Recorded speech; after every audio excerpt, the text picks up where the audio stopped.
Hi everyone, this is Kathy Grosskirth with Bookkeeping Clean and Simple here in Austell, Georgia, near Metro Atlanta. And today I am continuing my series of my approach to cleanups. This is a video in my series. I have the links to the other videos down in the comments below. Be sure you watch those so that way you can see the sequence as I go through my process here.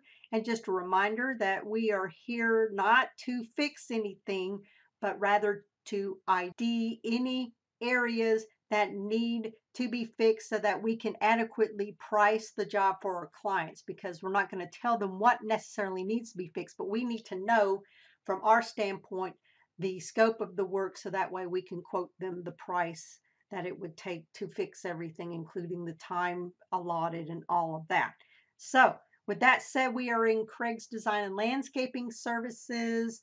And what we need to do for this next step is to look at the products and services list. Previously, I actually went through the profit and loss statements to see if there were any abnormal balances, and we double checked to make sure any of those areas that have balances where there shouldn't have been balances or abnormal balances and that kind of thing. So you'll want to watch that video for sure.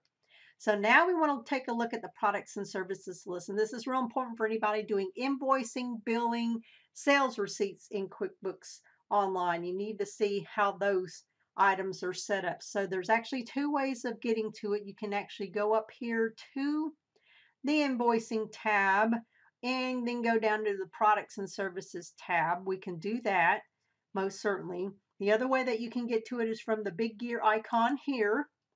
Click on it, go down to list and click on products and services right here. Since we're already in here, we're going to go ahead and click on that and go to products and services.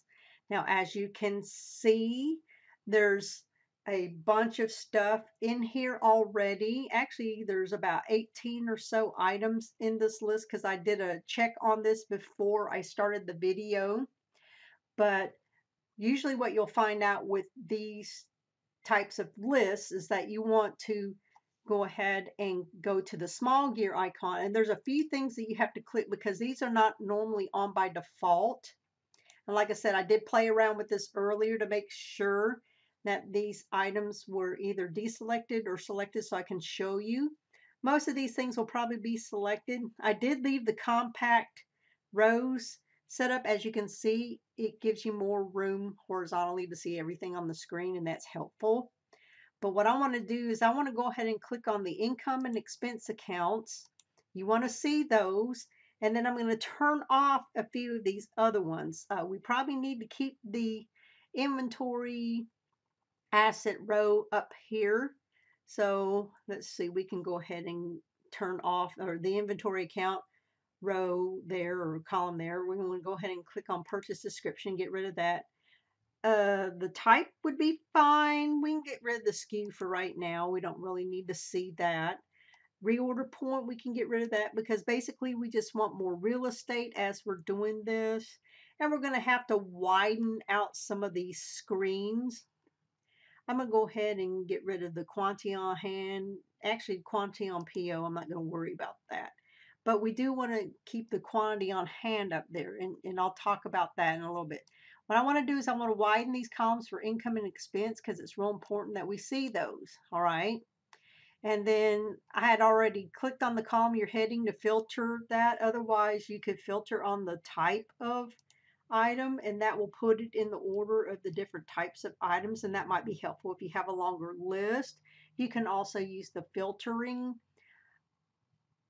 box here if you want to filter by certain categories. So you can do that as well. If you got a long list, that will certainly help.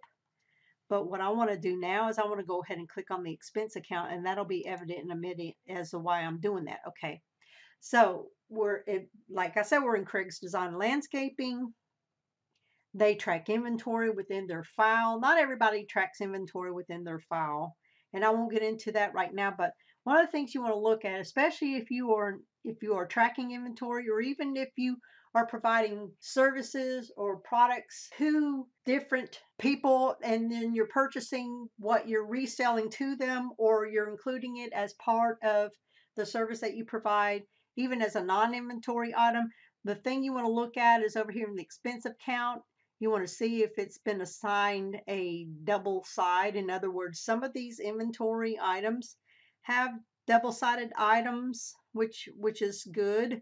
But as you can see, there's other types of things here that probably need double-sided items, such as pest control services. And that's a good one to look at, because we can go over here and we can click on edit, and I'll show you what I'm talking about. Like I said, we're not fixing anything here.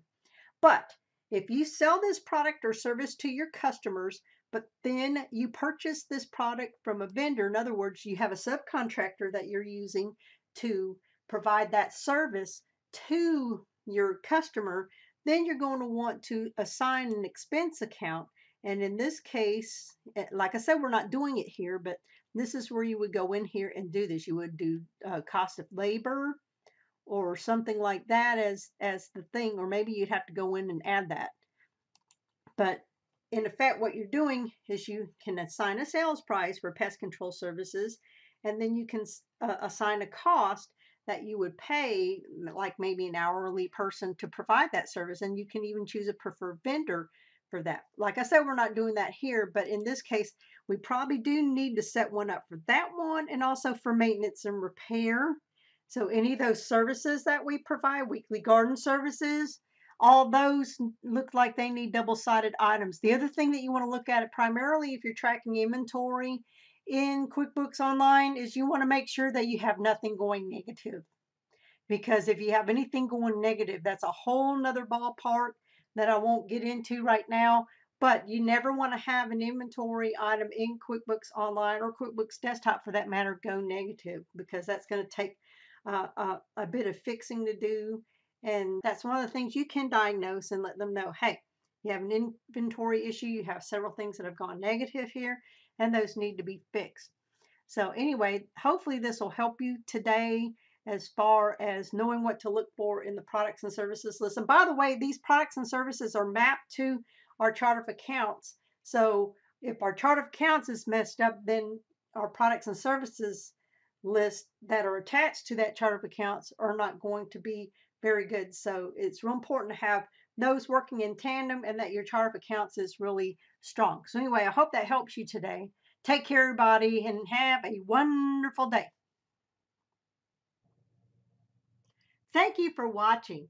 I would love it if you would subscribe to my channel and share it with others. My goal is to publish at least one new video per week on QuickBooks Desktop or online topics, the occasional motivational video, and a few surprises thrown in here and there. I would love to talk to you about how to help you optimize your knowledge and usage of QuickBooks Desktop or online. My Calendly link is in the slide. Please use that to reach out to me to schedule a free 45-minute initial consult. I would love to talk to you about your QuickBooks Desktop or online training needs. Again, have a wonderful day, and until next time, we'll see you soon. Take care.